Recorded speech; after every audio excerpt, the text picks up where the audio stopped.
Bismillahirrahmanirrahim. Assalamualaikum warahmatullahi wabarakatuh. Boleh saya dapat maklum balas sama ada suara saya jelas ataupun tidak ya?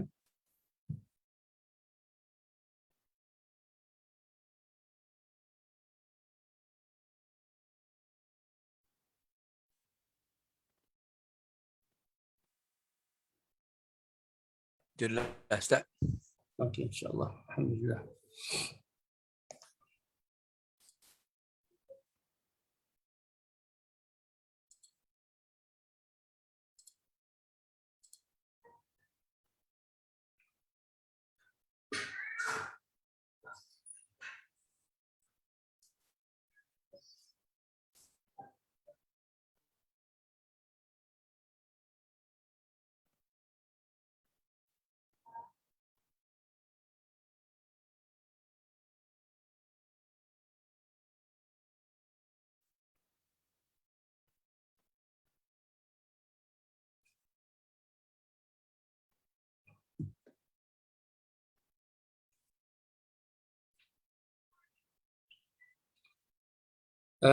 Baik, bismillahirrahmanirrahim. Assalamualaikum warahmatullahi wabarakatuh. Assalamualaikum warahmatullahi wabarakatuh.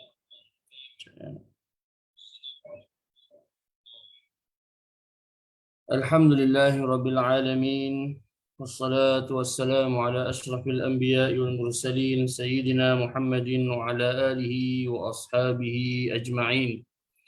Rabbi shrah li sadri wa yassir li amri wahlul 'uqdatam min lisani yafqahu qawli.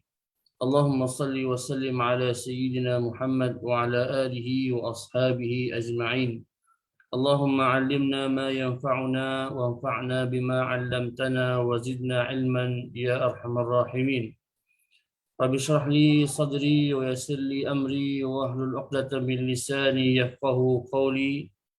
سبحانك لا علم لنا إلا ما علمتنا إنك أنت العليم الحكيم ولا حول ولا قوة إلا بالله العلي العظيم. أما بعد. Yang saya hormati pengurusan Akademi Tadabbur Malaysia, seterusnya para hadirin muslimin dan muslimat yang dirahmati Allah Subhanahu wa taala sekalian.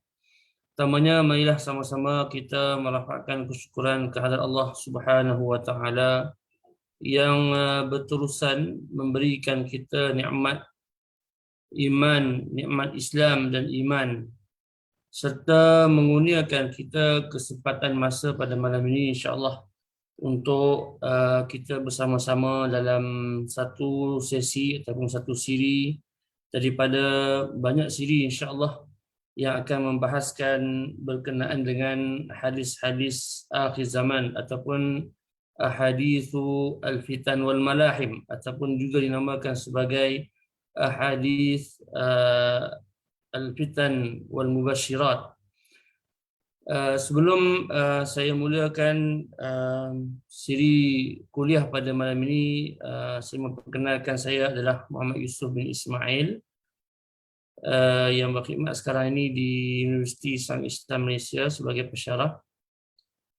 InsyaAllah akan bersama dengan tuan-tuan muslimin dan muslimat sekalian, InsyaAllah kita akan cuba membahaskan dan mengkaji hadis-hadis Nabi SAW yang menyentuh berkenaan dengan peristiwa akhir zaman. Dan insyaAllah siri kuliah ini juga akan dikendalikan juga oleh seorang lagi sahabat saya, iaitu Ustaz Al-Fadhil Ustaz Abdul Muhaimin, yang akan juga menyampaikan sambungan daripada siri kuliah ini insyaAllah pada minggu yang kedua. Minggu yang pertama saya akan bersama dengan saya, minggu yang ketiga akan bersama dengan Al-Fadhil Ustaz Abdul Muhaimin insyaAllah. Dan kita akan cuba untuk mewacanakan dan membincangkan hadis-hadis Nabi SAW daripada sebuah kitab yang saya dan Ustaz Abdul Muhaimin terjemahkan daripada bahasa Arab, iaitu sebuah kitab yang dikarang oleh guru saya, iaitu Profesor Dr. Sharaf Mahmud Al-Qudah seorang profesor universiti dalam bidang hadis di University of Jordan, dan beliau telah mengarang sebuah kitab iaitu Kharitatul Mustaqbal fil Hadis An-Nabawi, iaitu peta masa hadapan dalam hadis Nabi SAW, yang mana sebenarnya adalah menyentuh berkenaan dengan hadis-hadis akhir zaman, yang peristiwa-peristiwa akhir zaman yang bakal berlaku sebelum terjadinya kiamat. InsyaAllah kita akan cuba rujuk kepada kitab yang dinamakan sebagai Kronologi Kiamat. Tuan-tuan mungkin boleh dapatkan kitab ini di kedai-kedai buku yang mana berhampiran, insyaAllah. Ataupun kita akan cuba sediakan nota bagi siapa yang tidak ada rujukan buku ini, insyaAllah. Apabila kita menceritakan ataupun membahaskan berkenaan dengan hadis akhir zaman ini ataupun hadis Al-Fitan wal Malahim ini adalah suatu perkara yang sangat penting untuk kita bahaskan, kerana terutama sekali kerana kita ini berada di akhir zaman. Kita ini adalah umat akhir zaman, umat Nabi akhir zaman, iaitu Rasulullah sallallahu alaihi wasallam. Dan baginda Nabi sallallahu alaihi wasallam telah menyampaikan kepada kita banyak peristiwa-peristiwa, kejadian-kejadian yang bakal berlaku di akhir zaman, dan hadis-hadis ini Nabi SAW sampaikan kepada para sahabat dalam keadaan-keadaan yang khusus. Dan bahkan terdapat beberapa ketika di mana Nabi SAW mengkhususkan satu khutbah yang khusus untuk menyampaikan kepada para sahabat berkenaan dengan peristiwa-peristiwa akhir zaman. Jadi menunjukkan kepada kita bahawa perbincangan ataupun pengajian tentang hadis Al-Fitan dan Malahim ini, iaitu hadis-hadis berkenaan dengan peristiwa akhir zaman ini, adalah suatu yang penting. Tambahan lagi, kalau kita lihat hari ini bagaimana perbincangan mengenai dengan hadis akhir zaman ataupun peristiwa akhir zaman ini berlaku dengan begitu meluas, terutamanya dalam media-media sosial seperti Facebook dan sebagainya. Dan perbincangan ini kita dapati tidak mengikuti lunas-lunas dan juga panduan yang berdasarkan kepada hadis Nabi SAW. Banyak di kalangan mereka yang membicarakan tentang peristiwa akhir zaman ini dengan merujuk kepada pelbagai teori konspirasi dan sebagainya. Serta setiap peristiwa yang berlaku itu pasti akan dikaitkan dengan peristiwa akhir zaman. Sebagai contoh, kalau sekarang ini kita berada dalam situasi pandemik ataupun akan bertukar kepada endemik COVID-19 ini, semua banyak yang mengaitkan COVID-19, kemudian program vaksinasi dengan agenda Dajjal dan sebagainya. Dan tidak kurang juga kalau setiap tahun kita dilanda dengan jerebu, kita akan mula membahaskan tentang ad-dukhan dan bermacam-macam lagi. Apabila berlaku sahaja sesuatu fenomena, sama ada fenomena semula jadi ataupun sebarang fenomena kemasyarakatan, sosial ataupun politik. Bahkan politik pun bila berlaku, kita akan cuba mengaitkan, masyarakat akan mengaitkan kejadian itu dengan hadis-hadis, dengan akhir zaman sebagai suatu tanda, sebagai suatu kejadian yang menunjukkan bahawa zaman bakal berakhir. Hakikatnya apabila kita melihat kepada peristiwa-peristiwa ini, kalau jika tidak kita pandu dengan kefahaman terhadap hadis Nabi SAW, ini akan menyebabkan kita membahaskannya dengan berdasarkan kepada hawa nafsu, dan boleh membawa kepada salah faham, dan bahkan boleh membawa kepada ketakutan yang melampau. Kalau kita lihat hari ini, bukan sahaja umat Islam, bahkan di negara barat sekalipun, perkara persediaan sebahagian individu dalam masyarakat di negara barat seperti di Amerika Syarikat untuk menghadapi Armageddon, hari-hari keruntuhan, hari-hari kehancuran itu sangat luas diperkatakan.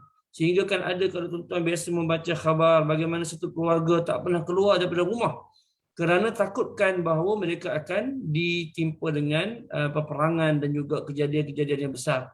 Tak kurang juga di Malaysia ini wujud beberapa golongan ataupun beberapa kumpulan yang mula mengajak orang ramai untuk mengasingkan diri daripada masyarakat, lalu mereka duduk di pinggir-pinggir hutan, membina perkampungan yang khusus, menyiapkan bekalan makanan, makanan bertin, menyiapkan bekalan-bekalan dan sebagainya lah, untuk melindungi diri dan keluarga daripada kejadian akhir zaman. Jadi adakah perkara ini ditunjukkan dan diajar ataupun ditunjukkan oleh Nabi SAW kepada kita? Apakah tindakan yang sewajarnya? Dan bagaimanakah sepatutnya tindakan dan juga pendirian kita dalam menangani, dalam menghadapi peristiwa-peristiwa akhir zaman, sama ada peristiwa-peristiwa yang terdiri daripada tanda-tanda kecil kiamat ataupun tanda-tanda besar kiamat. Jadi untuk mendapat sesuatu, untuk memastikan bahawa kita mempunyai kefahaman yang baik dan pendirian yang baik, kita mestilah melihat kepada hadis-hadis Nabi SAW yang menyebut tentang akhir zaman ini, supaya pertama sekali kita mendapat suatu gambaran yang jelas, gambaran yang tepat daripada hadis Nabi SAW. Moga dengan gambaran yang jelas dan tepat itu, maka kita akan mengambil tindakan yang sewajarnya dan tidak melakukan sesuatu tindakan yang tidak sepatutnya. Jadi insya-Allah pada malam ini sebagai permulaan sesi yang pertama daripada pengajian berkenaan dengan hadis akhir zaman ini, malam ini insya-Allah kita akan lihat sedikit mukaddimah. Walaupun mukaddimah ini sebenarnya agak panjang, tapi kita boleh ringkaskan dan cuba habiskan dalam satu sesi ini insya-Allah. Dan pada sesi-sesi yang akan datang insya-Allah kita akan melihat satu persatu hadis-hadis Nabi SAW yang menceritakan tentang peristiwa akhir zaman, bermula dengan peristiwa-peristiwa yang dikatakan sebagai kejadian-kejadian yang kecil dan seterusnya sehinggalah peristiwa-peristiwa yang besar seperti kedatangan Nabi Isa AS, kedatangan Al-Imam Mahdi, kemudian kemunculan Dajjal, dan sehinggalah kepada peristiwa yang terakhir. InsyaAllah kita cuba untuk istiqamah dalam pengajian ini kerana ini akan memakan masa yang agak panjang. Sesuatu ilmu yang kita inginkan dengan baik, maka dia memakan masa yang panjang dengan kekangan dan juga masa yang kita ada insyaAllah. Jadi pada malam ini kita akan cuba lihatlah sedikit sebanyak berkenaan dengan beberapa mukaddimah yang penting berkenaan dengan hadis-hadis akhir zaman ini. Saya mulakan dengan firman Allah Subhanahu wa taala, a'udzubillahi minasyaitonir rajim.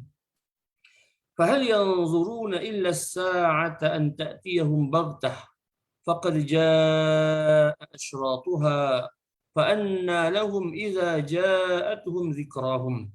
Allah Subhanahu wa taala berfirman yang maksudnya, kiranya golongan yang ingkar ini masih tidak mahu menerima peringatan yang beri, maka tidak ada lagi yang mereka tunggu melainkan saat kiamat yang akan datang kepada mereka secara mengejut. Kerana sesungguhnya telah lahirlah tanda-tanda kedatangan kiamat itu. Kalaulah demikian, maka bagaimanakah mereka dapat menerima peringatan yang diberikan kepada mereka apabila saat kiamat itu datang kepada mereka? Ayat ini Allah Subhanahu wa taala menyebutkan bahawa faqad jaa'a asyratuha, maknanya kiamat itu yang datang kepada orang-orang kafir. Orang-orang kafir yang tidak beriman tentang kejadian hari akhirat ini, mereka tidak bersedia. Mereka akan menghadapi kejadian kiamat itu dalam keadaan yang terkejut kerana mereka tidak bersedia. Sedangkan Allah Subhanahu wa taala telah mengatakan bahawa faqad jaa'a asyratuha, telah lahir tanda-tanda kedatangan kiamat itu. Allah Ta'ala telah memberikan tanda-tanda kiamat itu kepada manusia. Jadi bagi orang yang beriman, mereka bersedia untuk menghadapi kedatangan hari kiamat itu. Dan mereka, apabila kiamat itu datang kepada mereka, mereka dalam keadaan yang bersedia. Tetapi orang-orang yang ingkar, orang-orang kafir, mereka ini tidak beriman dengan hari akhirat, maka apabila datangnya kiamat itu, Allah Subhanahu wa taala akan menjadikan mereka dalam keadaan yang terkejut disebabkan hari kiamat yang datang.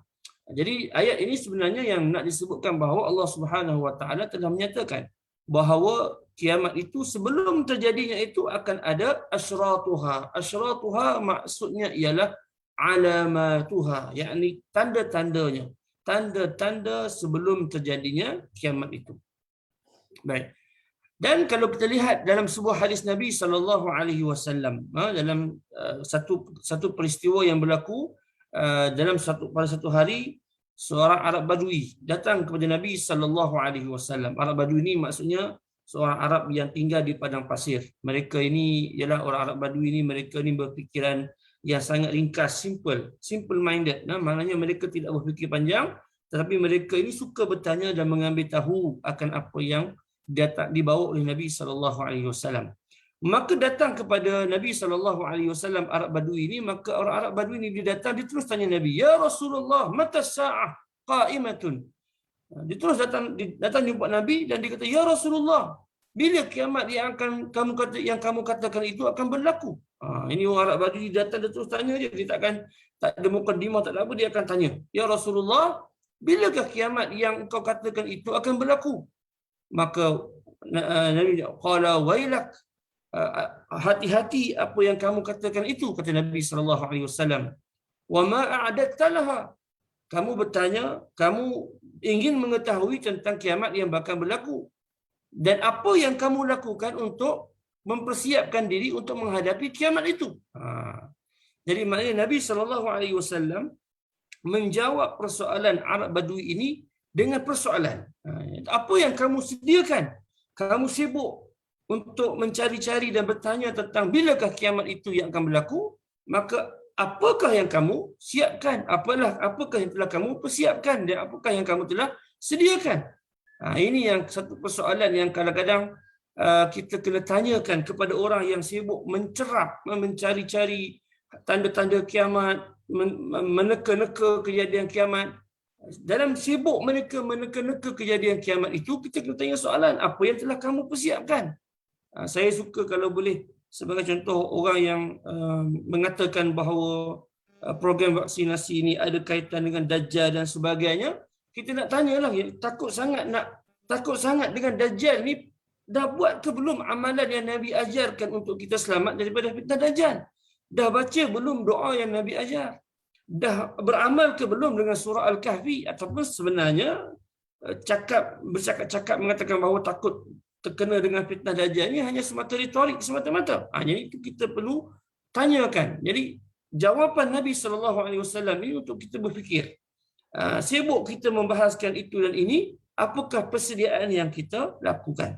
Jadi kita insya-Allah antara persediaannya kita nak memahami apa yang Rasulullah SAW sampaikan kepada kita berkenaan dengan tanda-tanda kiamat ini. Lalu Arab Badui ini, masya-Allah, jawapannya dia berkata, "Ma a'dadtu laha illa anni uhibbullaha wa rasulah." Aku ni, kata Arab Badui tersebut, aku tidaklah ada sebarang persiapan yang aku lakukan.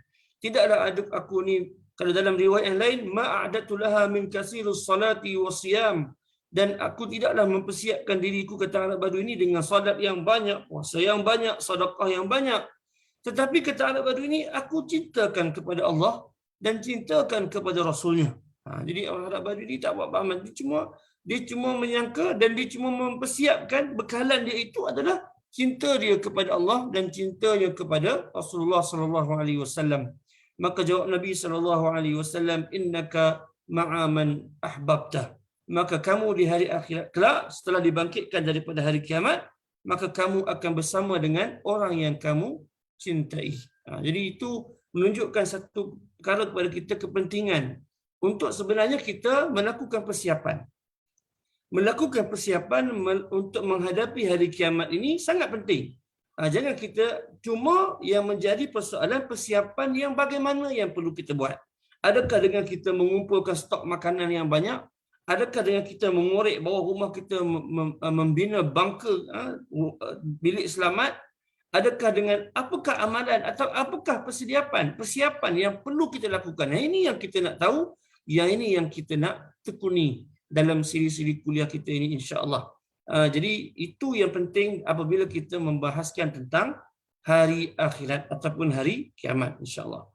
Baik, saya juga ingin berkongsi kepada para pendengar sekalian, muslimin dan muslimat dirahmati Allah Taala sekalian. Kalau kita lihat di Facebook, ini saya bawa contoh sajalah.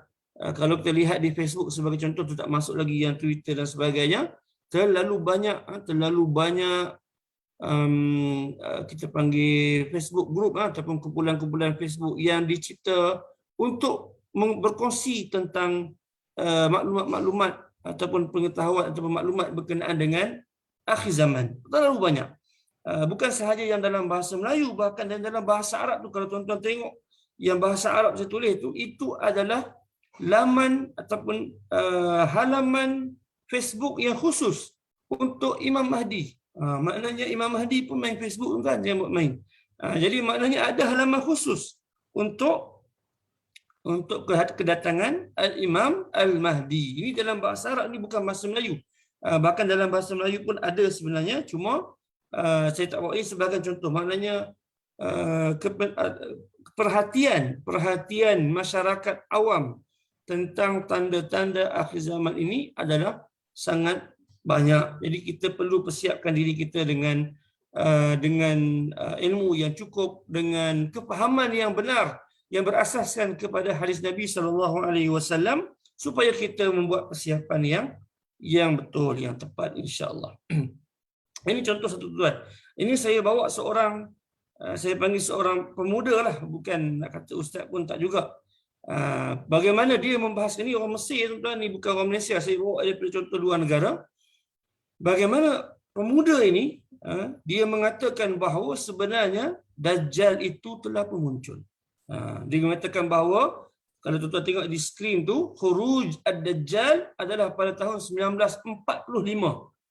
Jadi maknanya sekarang ni Dajjal dah ada dalam kita. Itu kata dia. Jadi kita bila kita lihat macam ini, dan yang bercakap itu bukan orang Malaysia, orang Arab Mesir. Dia kalau dia bercakap, tentang yang faham bahasa Arab, dia akan tahu. Dia bercakap dalam lahjah Arab Mesir, dan cara bercakap dia sangat menarik, boleh mempengaruhi. Saya cakap tuan-tuan, saya cakap terus terang kepada tuan-tuan, yang percaya kepada dia ni adalah antaranya pemegang PhD dalam bidang pengajian Islam. Tuan-tuan jangan main. Ada yang mempunyai PhD dalam bidang pengajian Islam, boleh percaya kepada apa yang diperkatakan oleh lelaki ini, pemuda ini. Dan yang mengatakan bahawa Dajjal telah pun muncul pada tahun 1945. Dan apakah yang dikatakan Dajjal itu? Tuan-tuan boleh baca situ. Dia kata di sini, Dajjal itu adalah international organisasi, bukannya satu makhluk yang disebutkan Nabi dalam hadis berambut kerinting, berbadan gempal dan sebagainya dengan sifat-sifatnya, tapi katanya Dajjal itu adalah satu sistem ataupun suatu sistem antarabangsa, an-nizam al-alami. Jadi maknanya Dajjal itu bukanlah makhluk, tetapi dia adalah satu sistem. Dan apakah yang dikatakan Dajjal itu? Semua kapal terbang, lapangan terbang, pelancongan antarabangsa, perdagangan antarabangsa di sini, at-tairat wal matarat, as-siyahah ad-dawliyah, pelancongan antarabangsa, at-tijarah ad-dawliyah, perniagaan antarabangsa, al-internet. Kita sedang menggunakan Zoom. Maknanya kita sedang menggunakan Dajjal untuk berbahas tentang akhir zaman.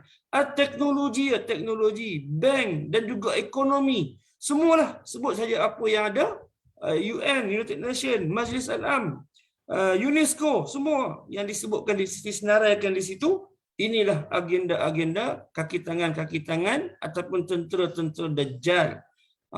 Maknanya lebih hebat daripada apa yang kita sebutkan, yang kita di Malaysia ni COVID-19 dengan vaksin itu adalah agenda Dajjal. Lebih hebat lagi, dia mengatakan bahawa semua yang ada dalam sistem antarabangsa ini adalah Dajjal. Jadi macam mana tuan-tuan? Kalau kita melihat dakwaan-dakwaan seperti ini, kalau kita tidak melihat kepada hadis Nabi SAW, kita pasti akan terpengaruh dengan dakwaan yang seperti ini. Inilah satu perkara yang kita kena hati-hati.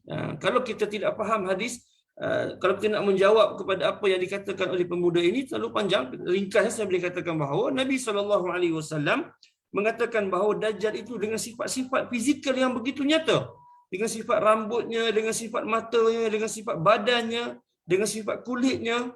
Nabi SAW nyatakan sifat-sifat itu dalam hadis yang sahih, hadis riwayat Imam Muslim. Jadi macam mana kita nak menafsirkan sifat-sifat yang Nabi sebutkan ini dengan apa yang dikatakan bahawa international organization itu adalah Dajjal? Jadi bagaimana kita nak menafsirkan hadis itu dengan maksud yang dibawa? Hadis ini bukan kata-kata orang biasa. Hadis ini adalah kata-kata Rasulullah. Kita tuan-tuan, saya selalu sebut, kita tuan-tuan, kalau kita tulis sesuatu di laman Facebook, kemudian kata-kata kita itu disalah faham, orang lain kod kata-kata kita itu dengan kefahaman yang bukan kita nakkan, yang bukan kita yang kita tak mahu. Apa perasaan kita? Kita akan marah apabila orang salah faham terhadap kata-kata kita. Ini kan pula kata-kata Nabi SAW. Adakah dengan sesuka hati, sewenang hatinya kita boleh menafsirkan hadis-hadis Nabi SAW dengan mengikut hawa nafsu kita? Jadi mesti kita kena mengikut panduan-panduan yang digariskan oleh para ulama.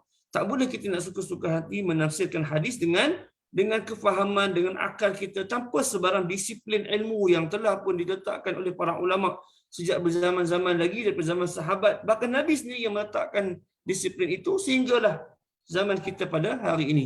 Jika begitulah jadinya, mana setiap orang boleh baca hadis dan boleh menafsirkan mengikut apa yang dia kehendaki, rosaklah agama, rosaklah kehidupan manusia.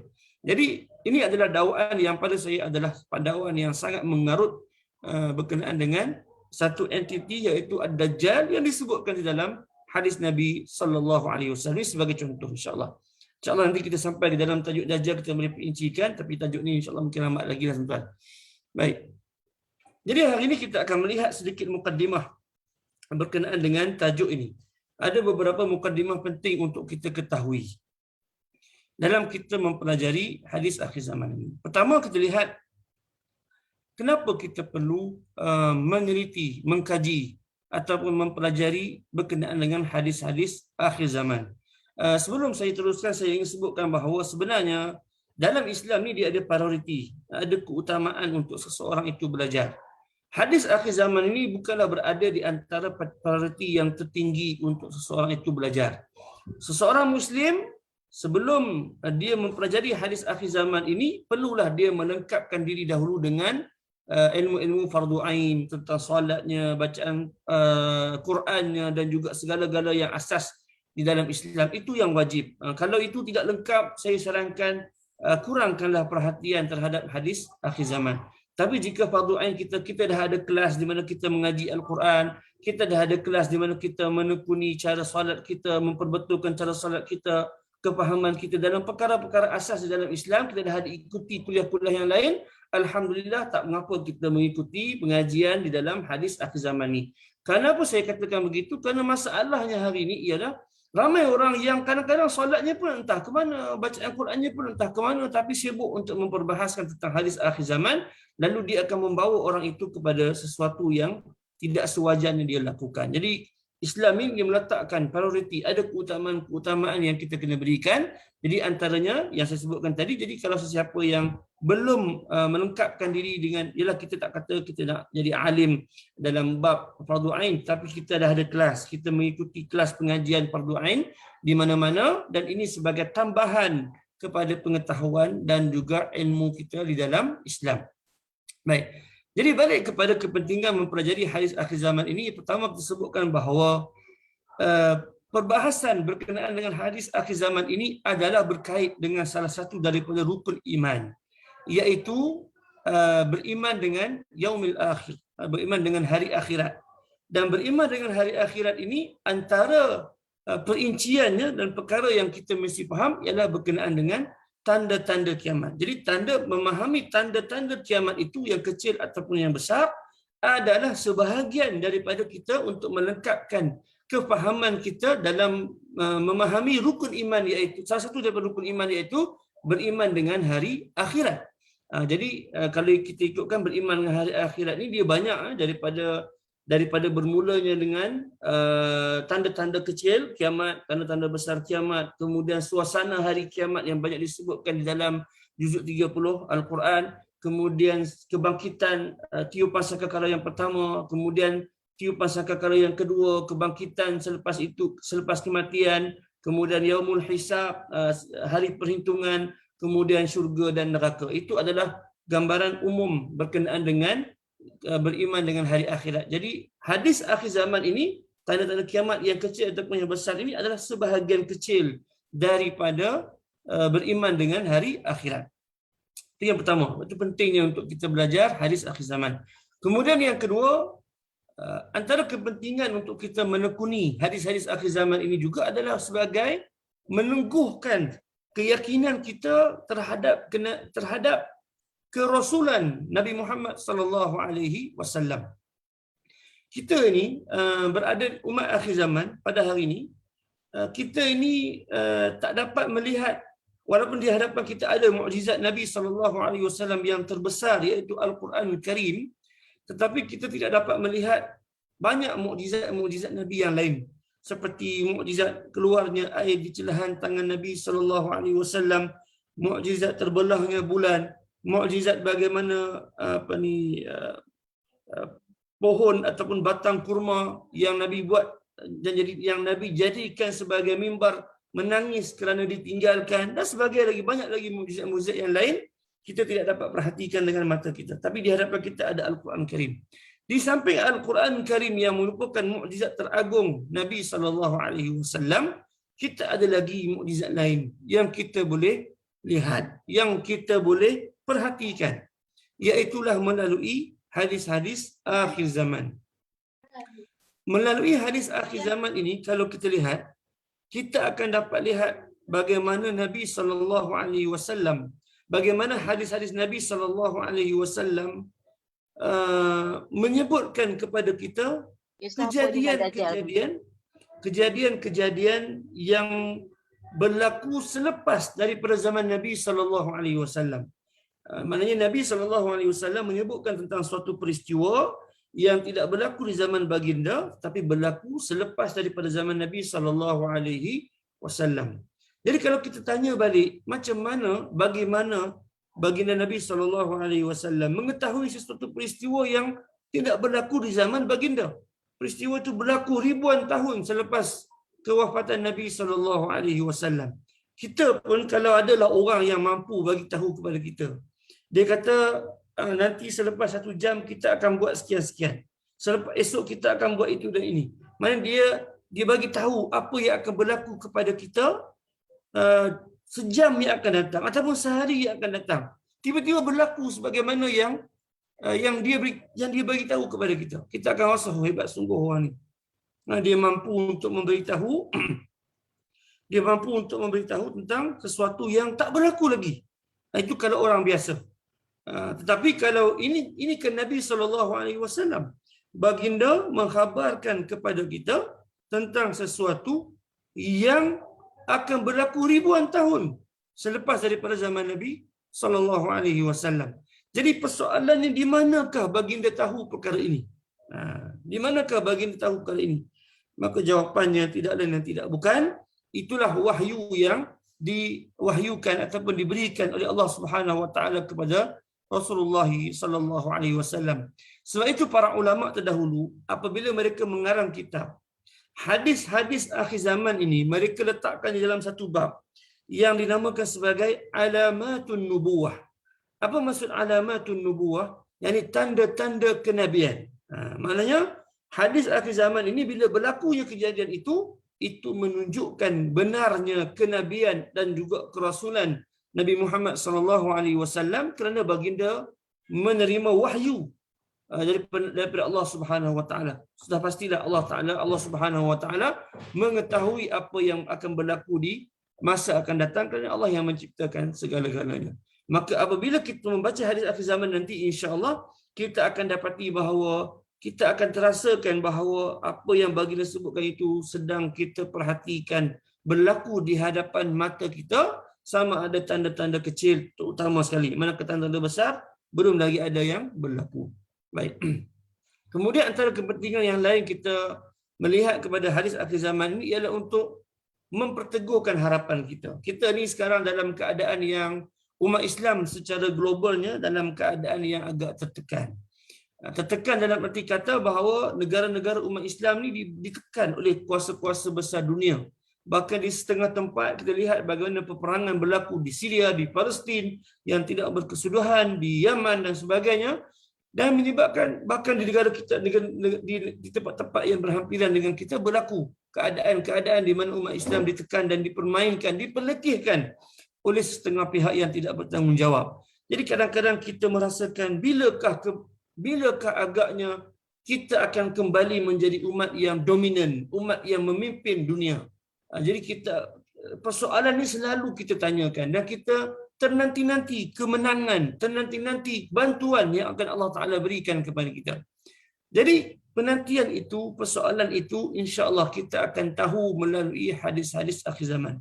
Kita akan tahu bagaimana perjalanan umat Islam ini daripada kebangkitannya, kemudian akan berlaku keruntuhan, kejatuhan, kemudian akan berlaku semula di mana saat-saat umat Islam akan bangkit semula, dan saat-saat itu telah pun disebutkan oleh Nabi SAW di dalam hadis-hadis baginda. Jadi kita kena lihat, kita akan baca insya-Allah dalam hadis-hadis yang kita akan lihat, kita akan tahu bagaimana saat-saat dan ketika yang umat Islam akan kembali berkuasa. Jadi sebab itu kita akan, bila kita membaca hadis akhir zaman ini, kita akan merasa tenang. Kita akan mendapat satu harapan sebab kita menyandarkan harapan kita kepada Allah Subhanahu wa taala, yang pasti harapan itu adalah harapan yang benar, yang pasti akan berlaku. Dan yang terakhir, antara tujuan kita mempelajari hadis akhir zaman ini, saya sebutkan tadi bahawa adalah untuk menepis salah faham. Hari ini sebagaimana saya katakan bahawa yang saya katakan tadi, terlalu ramai orang yang berbicara tentang hadis akhir zaman tetapi tanpa sebarang asas dan panduan daripada wahyu, tanpa sebarang panduan daripada hadis Nabi. Setiap orang bercakap dengan akalnya mereka, setiap orang menafsirkan sesuatu dengan kefahaman mereka sendiri, tanpa merujuk kepada hadis Nabi, tanpa merujuk kepada kata-kata para ulama. Yang ini adalah suatu perkara yang membimbangkan berlaku dalam masyarakat kita, bahkan juga masyarakat yang lain, yang mana kita harapannya kita selamatlah, kita nak jauhkan diri kita daripada perbuatan-perbuatan yang sedemikian rupa. InsyaAllah. Jadi ini antara tujuan kita meneliti, mengkaji dan membahaskan tentang hadis-hadis akhir zaman insya-Allah dalam siri-siri pengajian kita nanti. Baik, kemudian kita lihat juga antaranya secara umum kategori tajuk. Dan sedikit masih lagi dalam mukaddimah, apabila kita membahaskan tentang hadis akhir zaman ini, apakah bentuk-bentuk ataupun tajuk-tajuk utama yang akan kita bahaskan. Maknanya hadis-hadis itu boleh kita kategorikan kepada 4 tajuk utama. Iaitu yang pertama sekali iaitu berkenaan dengan khabar gembira dan kemenangan. InsyaAllah akan ada hadis-hadis Nabi SAW yang menceritakan kepada kita tentang saat-saat kemenangan, saat-saat kekuatan, saat-saat umat Islam kembali bersatu dan menjadi umat Islam yang kuat di akhir zaman. Kita akan baca hadis-hadis tersebut insya-Allah apabila sampai waktunya. Dan yang kedua, hadis-hadis akhir zaman ini juga, kalau kita lihat, banyak juga membahaskan tentang keadaan fitnah, keadaan bala bencana, situasi lemah umat Islam dan penyakit yang akan menimpa umat Islam. Ini juga adalah di antara bahagian yang cukup banyak dalam perbahasan kita dalam hadis-hadis akhir zaman. Cuma saya nak sebut satulah kepada tuan-tuan para pendengar yang dirahmati Allah Ta'ala sekalian. Bila kita membaca hadis akhir zaman dan Nabi SAW memberikan kepada kita tentang penyakit yang akan kita hadapi. Contohnya penyakit al-wahan. Kita akan baca nanti hadis, saya tak nak uraikan sekarang sebab dia akan memakan masa. Contohnya Nabi SAW menghuraikan kepada kita tentang salah satu dari penyakit yang akan menimpa umat Islam. Jadi bila membaca hadis ini, ada di kalangan kita yang kadang-kadang dia kata, dah Nabi sebut akan berlaku. Berlakulah, apa nak buat? Kita macam menyerah. Kita macam menyerah kalah. Dan kita pasrah dengan situasi yang, dengan penyakit ataupun bencana yang bakal melanda. Contohnya Nabi sebut akan berlaku banyaknya kejahilan agama. Kita pun kata, tak apalah nak buat macam mana. Nabi dah kata akan jahil, kita pun biarlah kita pun jahil. Sebab Nabi dah cakap begitu. Ada orang yang menyerahkan, pasrahkan diri mereka untuk ditimpa dengan penyakit ataupun bala bencana yang sebegini rupa. Jadi apakah sebenarnya bila pendirian yang harus kita ada? Apabila kita melihat, apabila Nabi SAW menceritakan kepada kita tentang suasana yang tidak baik, tentang suasana penyakit ataupun fitnah bala bencana yang menimpa kita di akhir zaman, seharusnya kita ini mengambil tindakan untuk mengatur tindakan kita untuk mengelakkan diri kita daripada terkena dengan suasana yang buruk itu. Bukannya kita menyerah kalah, bukannya kita pasrah agar ditimpa dengan suasana yang demikian rupa. Saya andaikan beginilah mudah-mudahan. Andaikan kita berada di tepi pantai. Kita berada di tepi pantai sedang mandi-manda dengan ahli keluarga kita. Tiba-tiba ada satu siren berbunyi, siren amaran tsunami berbunyi, dan kita pun dah mula nampak lautan di hadapan kita dah mula meninggi ombaknya, airnya. Jadi ketika itu kita diberi amaran, sedang kita sedang berseronok, mandi-manda, makan di tepi pantai, tiba-tiba datang amaran tsunami yang hampir kepada kita. Ketika itu apa yang kita lakukan? Adakah kita kata, tak apa nak buat macam mana? Tsunami dah nak datang, biar ajalah, kan? Adakah itu yang kita buat? Tak. Kita akan lari, kita akan bawa adik keluarga kita, akan lari sekuat-kuat mungkin. Walaupun kita belum pasti, kita tahu kita belum tentu selamat. Itu dalam keadaan biasa, mana kita lari untuk menyelamatkan diri kita, walaupun kita tahu, kita tak tahu lagi kita akan selamat ke, kita akan ditimpa dengan tsunami tersebut ke ataupun tidak, tapi kita mengambil tindakan untuk melarikan diri daripada bencana tersebut. Inilah sepatutnya yang kita buat apabila kita membaca hadis akhir zaman. Nabi sebut kepada kita tentang suasana bencana, suasana fitnah, suasana yang buruk. Jadi apa yang kita perlu lakukan? Kita kena mempersiapkan diri untuk mengelakkan diri kita daripada terjebak di dalam suasana tersebut. Itu sepatutnya yang kita ambil tindakan. Bukannya kita menyerahkanlah, bukannya kita pasrah dengan apa yang bakal berlaku. Baik. Jadi kemudian yang ketiga, kita akan melihat juga dalam hadis-hadis nanti, insya-Allah, peristiwa-peristiwa yang menyebutkan tentang pertembungan di antara umat Islam, sesama umat Islam. Maknanya pertembungan, perselisihan yang berlaku di antara umat Islam, maknanya perang saudara, pertembungan antara sesama saudara Muslim akan berlaku. Dan Nabi sebut dalam hadis-hadis baginda. Dan juga pertembungan di antara umat Islam dan juga umat-umat yang lain pun akan berlaku. Nabi sebut dalam hadis Nabi sebut dalam sebahagian hadis-hadis akhir zaman. Maka kita bila kita baca nanti tentang hadis di mana umat Islam akan saling berselisih, saling bercakaran, di situ kita akan tentukan pendirian kita. Adakah kita nak teruskan percakaran tersebut ataupun kita nak lakukan sesuatu untuk selamat daripada terjebak ataupun termasuk di dalam golongan yang berselisih dan bertembung antara satu sama lain di kalangan umat Islam. Dan yang terakhir, secara umumnya hadis-hadis akhir zaman ini menyentuh tentang tanda-tanda kiamat yang kecil ataupun yang besar, insya-Allah. Baik. Para pendengar yang dirahmati Allah Subhanahu wa taala sekalian.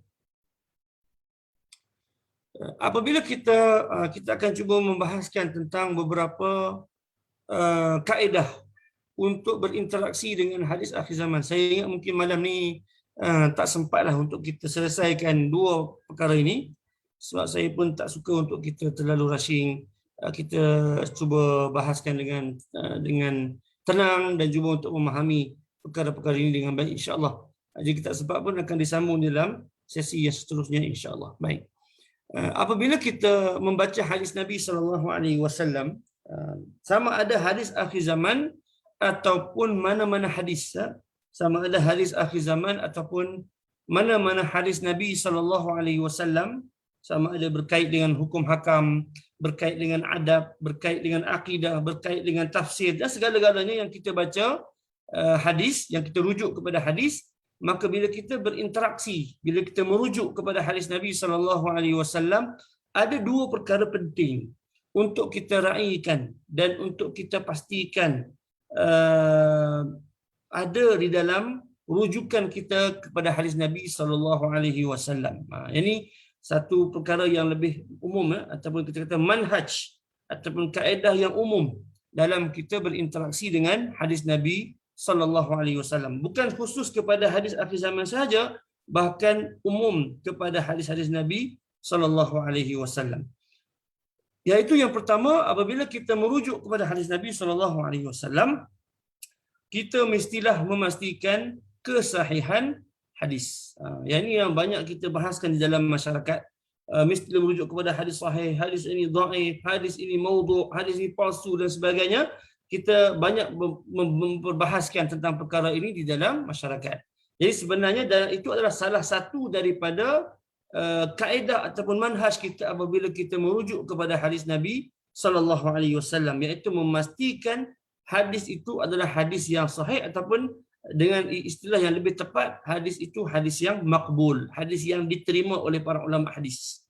Kemudian sisi yang kedua, manhaj yang kedua, kaedah yang kedua yang juga penting, yang sangat penting tapi jarang dibahaskan di dalam masyarakat kita hari ini, iaitu mengenai dengan kefahaman hadis.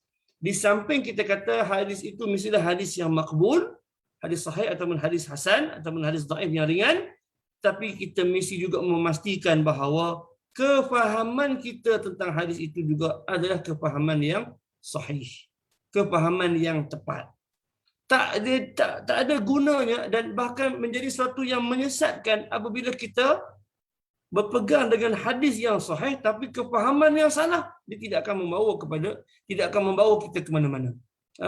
Hadis yang palsu kita faham dengan cara yang sahih pun tidak akan membawa kita ke mana-mana. Tidak akan menjadikan amalan kita itu diterima oleh Allah Subhanahu Wa Taala.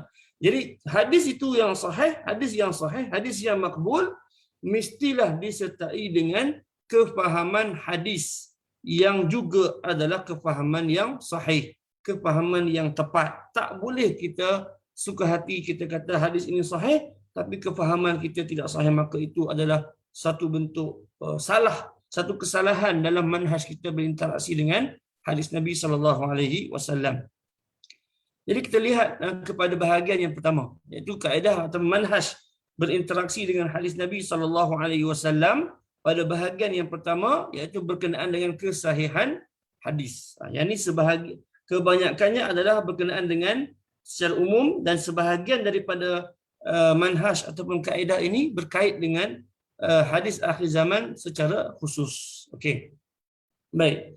Pertama, kita katakan kesahihan hadis dengan erti kata bahawa hadis yang kita bahaskan itu mestilah hadis yang sahih ataupun hasan. Hadis yang sahih ataupun hadis yang hasan. Hadis sahih ni tuan-tuan biasa dengar hadis ini sahih ataupun dhaif ataupun palsu. Tapi istilah hadis hasan ini jarang kita gunakan dalam menjelaskan kedudukan sesebuah hadis. Kita jarang guna. Sebab biasanya hadis hasan, hadis sahih di dalam satu kategori, iaitu hadis yang makbul. Makbul bermaksud yang diterima. Ini bukan makbul, tuan-tuan jangan ingat makbul ni macam makbul keputusan peperiksaan stam. Kalau segi tinggi agama Malaysia tu stam tu, kalau makbul duduk di bawah sekali, agak-agak macam nak jadi gagal dah. Itu bukan, itu istilah lain. Di sini makbul bermaksud yang diterima. Hadis yang diterima iaitu dua, sahih dan juga hadis yang hasan. Maka kita kena pastikan. Kalau kita nak bahaskan tentang bagaimana nak tahu hadis itu sahih, hadis itu hasan dan sebagainya, saya ingat sesi ini akan jadi panjang dan bukan tempatnya lah untuk kita bahaskan tentang perkara tersebut. Mungkin ada di sana sesi-sesi pengajian dan sebagainya yang menjelaskan kepada kita tentang hadis-hadis sahih atau hadis hasan dan sebagainya. Tuan-tuan boleh panjangkan pengajian tuan-tuan di sesi-sesi yang lain bersama dengan para asatizah yang lain, insya-Allah. Jadi apabila kita membahaskan tentang hadis akhir zaman, pastikan bahawa hadis itu dalam kategori hadis yang makbul, iaitu sama ada hadis yang sahih ataupun ada hadis yang hasan. Mungkin saya nak perincikan sedikitlah tuan-tuan berkenaan dengan hadis dhaif. Hadis dhaif. Sebenarnya hadis dhaif menurut jumhur para ulama, hadis dhaif bukanlah semuanya tertolak. Hadis dhaif bukanlah semuanya tertolak. Ini adalah pandangan jumhur para ulama. Hadis dhaif ini juga ada dua kategori. Iaitu pertama hadis dhaif yang ringan, yang kedua hadis dhaif yang berat. Hadis dhaif yang ringan dan hadis dhaif yang berat. Dan yang ketiga, yang jenis yang seterusnya iaitu hadis palsu. Hadis palsu disepakati ditolak oleh para ulama. Sama ada ulama hadis ataupun ulama mana sekalipun, hadis palsu apabila telah putus itu adalah hadis palsu, tidak ada sesiapa pun yang boleh mengatakan hadis itu boleh diguna pakai. Bahkan haram meriwayatkan hadis palsu. Kita meriwayatkan pendustaan terhadap Nabi sallallahu alaihi wasallam. Ini hadis palsu, hadis maudhu'. Hadis palsu ataupun hadis maudhu' ini kategori lain. Dia tak sama dengan hadis dhaif ataupun hadis yang lemah. Hadis yang lemah satu kategori, hadis palsu satu kategori lain. Ini dah macam bilik lain lah. Dia tak masuk dalam kategori dhaif. Ini kena ingat tuan-tuan. Dan kena perhatikan. Tak sama ya. Dhaif dengan palsu tak sama. siapa yang menyamakan kedua-duanya adalah salah sama sekali. Baik. Jadi hadis dhaif ada dua. Ringan, dhaif yang ringan, dhaif yang berat. Macam mana pula yang ringan, macam mana pula yang berat? Itu panjanglah perbahasannya. Bukan kita timbang dengan kilogram, ringan 1 kilo, berat 10 kilo, bukan. Tapi dhaif yang ringan itu ada ciri-cirinya dibahaskan oleh para ulama hadis. Jadi kalau kita terjumpa sesebuah hadis, kita nak tahu hadis itu dalam kategori dhaif yang diterima, iaitu yang ringan, ataupun hadis yang dhaif yang ditolak, iaitu hadis dhaif yang berat, tanyalah kepada para ulama hadis, mereka boleh tentukan. Mereka lihat kepada sanad, mereka akan tahu hadis ini dhaif, ringan ataupun berat. Dalam bab ni, kalau kita bukan daripada bidang hadis, maka kita beramal dengan ayat Allah Ta'ala, fasalu ahla zikri in kuntum la ta'lamun, bertanyalah kamu kepada ahli zikir jika kamu tidak mengetahui tentang sesuatu perkara. Baik. Itu yang pertama. Ini adalah kaedah dan juga metod dalam segenap bidang. Sama ada hadis akhir zaman, hadis hukum ataupun segala-galanya, mestilah kita merujuk kepada hadis yang makbul, iaitu hadis yang sahih ataupun hasan, ataupun kita masukkan juga hadis yang dhaif, yang ringan. Cuma tak dimasukkan di sini sebab dia ada perbahasan yang panjang di situ. Kemudian yang kedua, dalam hadis-hadis akhir zaman ini juga, apabila kita nak merujuk, kita mestilah merujuk kepada hadis marfu'. Hadis marfu' ni apa pula? Hadis marfu'. Okey, saya terangkan sikit kepada tuan-tuan tentang mustalah hadis. Mustalah hadis. Ini sebenarnya dah luar dari tajuk, tapi tak apalah, saya terangkan juga. Bila kita sebut hadis sahih dan hasan, dhaif dan juga palsu yang tadi, itu dalam kategori status hadis. Maknanya hadis itu diterima atau ditolak. Okey, itu dalam kategori status hadis. Okey, hukum al-hadis, darajatul hadis. Tetapi bila kita kata hadis marfu', dia bukan dalam kategori status. Dia bukan dalam kategori diterima atau ditolak. Hadis marfu' ini dia ada 4 adik-beradik. Iaitu pertama hadis kursi, yang kedua hadis marfu', yang ketiga hadis mauquf, dan yang keempat adalah hadis maqtu'. Ini istilah ni semua istilah hadis. Baik. 4 kategori ini, kenapa nama ini muncul? Nama-nama ini muncul adalah merujuk kepada sumber hadis itu. Di mana hadis itu datang? Di mana hadis itu datang? Maka disitulah namanya ditentukan. Jika hadis kursi, maka sumbernya adalah daripada Allah Subhanahu wa taala. Sebab apabila Nabi SAW meriwayatkan kepada kita hadis kursi, baginda akan sebut fima rawa an rabbih tabaraka wa taala. Nabi akan sebut daripada Rasulullah SAW seperti yang diriwayatkan daripada Tuhannya, Allah Subhanahu wa taala. Jadi hadis kursi ini adalah sumbernya daripada Allah Subhanahu wa taala. Sebab tu dinama kursi, iaitu suci, mulia. Kursi. Sebab sumbernya adalah daripada Allah Subhanahu wa taala. Jika hadis marfu', maka sumbernya itu adalah daripada Rasulullah. Sama ada kata-kata Rasulullah, perbuatan, ataupun sifat, ataupun takrir dengan kategori-kategori yang disebutkan oleh para ulama hadis. Jadi jika riwayat itu bersumberkan kepada Rasulullah, maknanya bila kita baca hadis, qala sabda Rasulullah SAW, ataupun Rasulullah pernah melakukan perkara itu dan ini, maka bila sumbernya itu adalah Rasulullah, maka dipanggil sebagai hadis marfu'. Hadis marfu'. Manakala hadis yang ketiga mauquf, sumbernya itu adalah daripada kata-kata dan perbuatan para sahabat. Para sahabat seperti Abu Bakar As-Siddiq, Umar Al-Khattab dan sebagainya. Itu dipanggil sebagai hadis marfu', hadis mauquf. Dan yang keempat adalah hadis maqtu', iaitu hadis yang sumbernya adalah para tabi'in, iaitu zaman generasi yang sempat bersama dengan para sahabat tapi mereka tak sempat bersama dengan Nabi. Itu dipanggil sebagai tabi'in. Jadi jika sumbernya itu adalah tabi'in, maka dipanggil sebagai hadis maqtu'. Ini tulis ya. Baik. Jadi maknanya 4 kategori ini dia adalah berdasarkan sumber riwayat. Di mana datangnya sumber tersebut? Jika daripada Allah, maka kursi. Jika daripada Nabi, maka dia hadis marfu'. Jika daripada sahabat, maka ia adalah mauquf. Dan jika daripada tabi'in, maka dia adalah maqtu'. Baik. Satu perkara penting saya nak sebutkan kepada tuan-tuan, 4 kategori ini bukanlah bermaksud sahih. Kalau kita kata hadis kursi, adakah hadis kursi sahih? Hadis kursi ada yang sahih, ada yang dhaif, bahkan ada yang maudhu', ada yang palsu. Begitulah hadis marfu', ada yang sahih, ada yang hasan, ada yang dhaif, ada yang palsu. Begitulah juga hadis mauquf, begitu jugalah hadis maqtu'. Jadi dia bukan soal status, bukan soal kedudukan riwayat, tapi dia adalah soal sumber itu di mana. Maka itu dinamakan hadis marfu'. Balik kepada tajuk kita, kenapa kita rujuk kepada hadis marfu'? Kerana dalam bab berkenaan dengan akhir zaman ini, maka kita akan berbicara tentang sesuatu yang ghaib, sesuatu yang tidak mungkin diketahui oleh akal manusia. Tak boleh kita tidur-tidur, kemudian kita bangun tidur, kita tahu kita akan berlaku semikian. Tak boleh. Benda itu mustahil. Kalaupun berlaku, tak boleh disebarluaskan untuk orang itu saja. Jadi maknanya, sebab itu kita merujuk kepada hadis marfu', iaitu dalam arti kata yang lain, sumbernya itu adalah daripada Rasulullah SAW.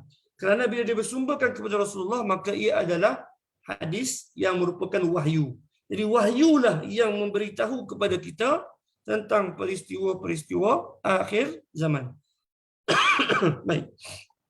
Sebab itu kita merujuk kepada hadis marfu'. Itu yang kedua. Yang ketiga, hadis mauquf. Ini pun panjang perbincangan ni.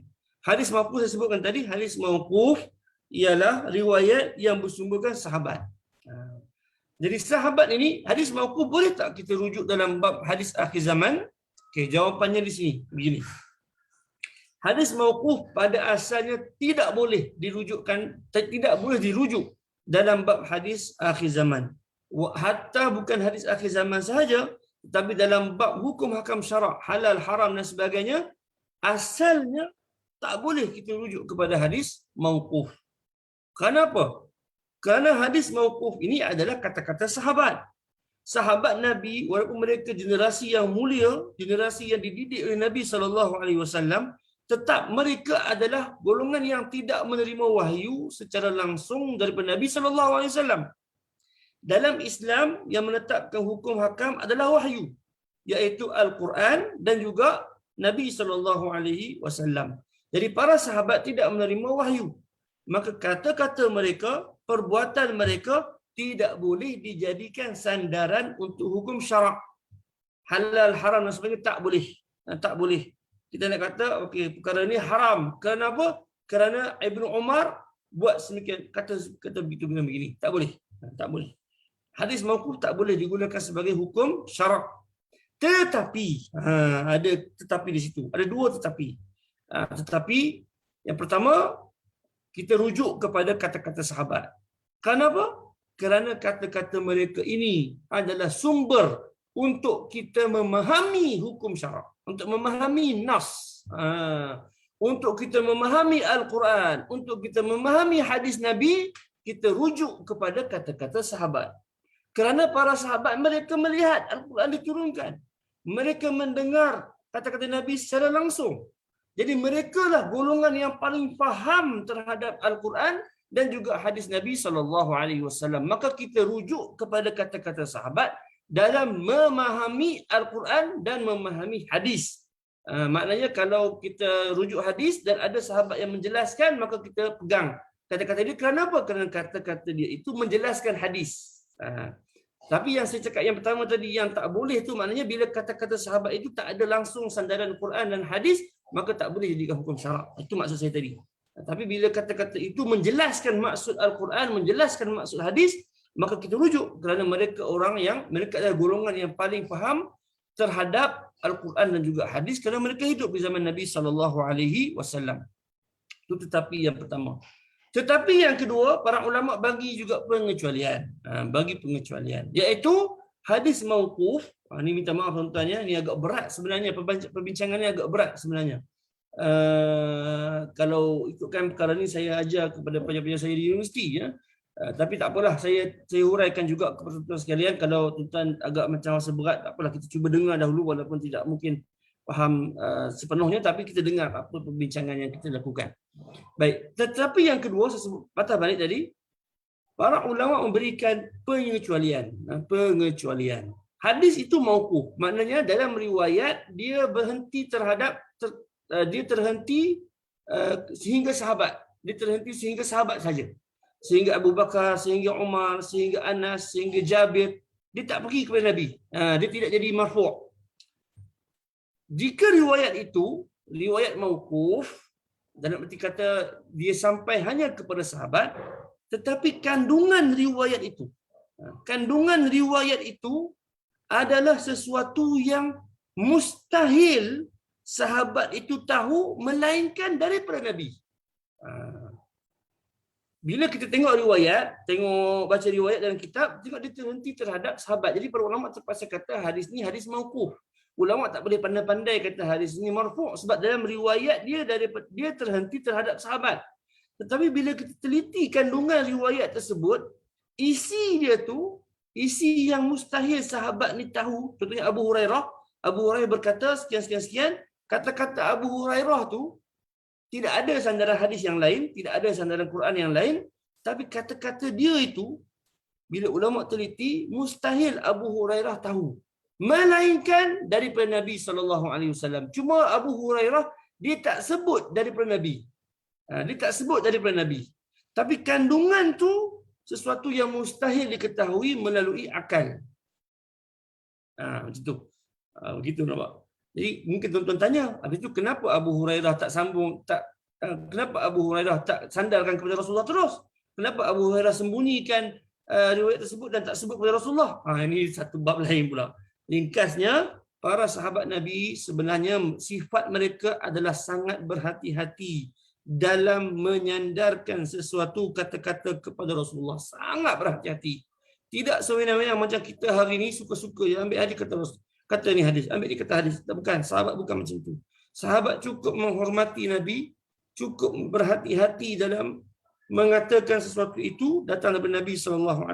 Itu sifat para sahabat. Sebab itu kadang-kadang bila mereka macam disebabkan warak mereka itu, mereka tak berani nak sandarkan kepada Nabi SAW. Tapi kandungan itu sebenarnya mereka dapat daripada Nabi SAW. Sebab apa? Sebab kandungan itu mustahil. Contohnya perkara gaib. Abu Hurairah cerita tentang kejadian yang akan berlaku 100 tahun yang akan datang. Jadi agak-agak daripada mana Abu Hurairah tahu? Jika tidak daripada Nabi SAW. Maka kata para ulama, riwayat mauquf yang seperti ini dikecualikan dan boleh kita gunakan dalam bab hadis akhir zaman, hatta dalam bab hukum hakam syarak pun boleh kita gunakan. Gitu. Jadi kita kena hati-hati begitu untuk kita meneliti sesuatu riwayat. Ini agak teknikal tuan-tuan dalam bab ini. Panjanglah, kita dah pukul 10 dah. Saya nak habiskan slide ini insya-Allah.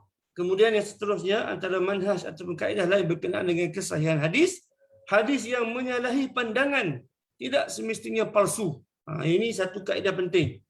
Kadang-kadang bila kita baca hadis akhir zaman ni dia kadang-kadang cerita tentang perkara yang tak masuk akal.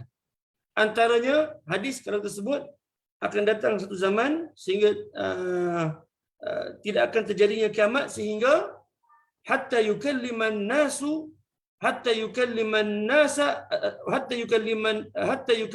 nasa as-siba', sehingga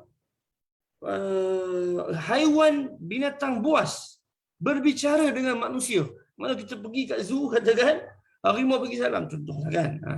Maknanya sehingga kita memahami kata-kata binatang buas. Jadi kalau kita fikir dengan akal kita macam tak masuk akal. Tak masuk akal macam mana kita nak boleh berbicara dengan haiwan satu hari nanti. Dalam hadis disebutkan contoh, banyak lagi contoh yang lain, kejadian-kejadian yang mungkin tak masuk akal, tak kena dengan pandangan kita. Tetapi hadis itu hadis yang sahih. maka hadis yang dikatakan menyalahi pandangan tidak bermaksud hadis itu palsu. Jangan kita suka-suka. Bila kita hari ini ramai orang cerdik pandai, orang yang menyangkakan diri yang cerdik pandai, dia baca hadis, dia kata hadis ini tak masuk akal. Bila hadis ini tak masuk akal dia, maka dia kata hadis ini palsu. Baru-baru ni saya ada isu yang agak viral berkenaan dengan apa saya lupa dah isu tersebut. Tak apalah, tuan-tuan boleh rujuk nanti. Antara komen yang dikeluarkan, dia kata hadis ni tak masuk akal. Bila tak masuk akal, maka hadis ni palsu, hadis ni direka. Itu suka-suka hati mendakwa sedemikian rupa adalah satu kesalahan besar dalam ilmu hadis. Kita tak masuk akal, kita tolak. Tak masuk akal, kita tolak. Itu bukan kaedah para ulama dalam berinteraksi dan juga merujuk kepada hadis Nabi SAW. Baik. Jadi kalau orang kata hadis ni tak masuk akal, nanti dulu kita kena cek dulu hadis ni. Adakah ada sumbernya? Apakah statusnya? Barulah kita boleh tahu sama ada hadis itu diterima ataupun tidak diterima. Baik, kemudian yang seterusnya, perbezaan perincian hadis tidak menafikan kisah asal. Dalam hadis akhir zaman, terutama sekali hadis berkenaan dengan Dajjal, ada beberapa perincian yang sedikit berbeza antara riwayat-riwayat hadis. Tapi perincian-perincian itu, ada yang kata mata Dajjal buta sebelah kanan, ada yang kata buta sebelah kiri, dan ada 2-3 riwayat yang sedemikian rupa. Bila perincian ini berlaku, sedikit perbezaan dalam perincian hadis, dia tidaklah menafikan kisah yang asal, iaitu Dajjal itu akan datang. Sebab ada orang ditolak hadis Dajjal, kenapa? Kerana hadis ni bercanggah antara satu sama lain. Ada hadis ni kata mata yang buta sebelah kanan, yang ni kata mata buta sebelah kiri. Jadi semua hadis tentang Dajjal palsu belaka. Tak boleh begitu. Sebab hanya perincian sahaja yang berbeza. Tapi kisah yang asal, iaitu bahawa Dajjal akan keluar kepada manusia, itu dalam hadis yang sangat banyak disebutkan oleh Nabi SAW. Maka peristiwa yang asal, yang pokok itu tidaklah diketepikan hanya kerana perincian yang sedikit berbeza. Itu maksudnya. Dan yang seterusnya, penentuan sesuatu tarikh secara tepat, tanda kepalsuan hadis. Ini salah satu daripada tanda-tanda hadis palsu berkenaan dengan hadis akhir zaman, iaitu jika ada ditentukan tarikh yang tertentu, tahun sekian, tarikh sekian. Contohnya hadis yang kita ingat tuan-tuan sebelum ini, 15 Ramadan pada malam Jumaat akan berlaku tempikan yang kuat. Ini pernah viral kita pada tahun lepas. Tapi alhamdulillah tak berlaku, dan hadis itu dihukumkan oleh ulama, antaranya oleh Al-Imam Az-Zahabi, sebagai hadis yang palsu. Baik. Para sidang pendengar yang dirahmati Allah Subhanahu Wa Taala sekalian, kita ada satu lagi slide, iaitu berkenaan dengan kefahaman hadis. Yang ini saya mohon untuk ditangguhkan untuk kita bahaskan insya-Allah di dalam sesi yang akan datang.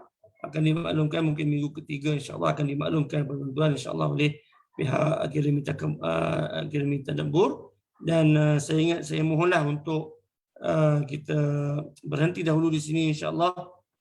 Jika ada sisi soalan ke, ataupun saya ingat di ruang chat pun tidak ada soalan, saya ingat kita boleh berhenti di sini, insya-Allah. Mudah-mudahan Allah Subhanahu Wa Taala merahmati apa yang kita lakukan ini. Mudah-mudahan Allah Subhanahu Wa Taala memberikan kita kefahaman yang baik dan melindungi kita daripada segala bencana yang melanda, fitnah akhir zaman yang melanda, dan menjadikan kehidupan kita insya-Allah aman, sejahtera, dan kita bersiap sedia dengan cara yang dikehendaki oleh Nabi SAW. Moga kita ini dirahmati Allah Subhanahu Wa Taala, insya-Allah. Jadi saya mohon untuk berhenti dahulu di situ, insya-Allah. Salah dan silap saya mohon maaf, segala kekurangan. Mudah-mudahan adalah manfaat daripada apa yang kita bicarakan pada malam ini dan dirahmati Allah Taala. Wa akhiru da'wana alhamdulillahirabbil alamin. Subhanakallahumma wa bihamdik, nashhadu an la ilaha illa anta, nastaghfiruka wa natubu ilaik. Wassalamualaikum warahmatullahi wabarakatuh. Waalaikumsalam.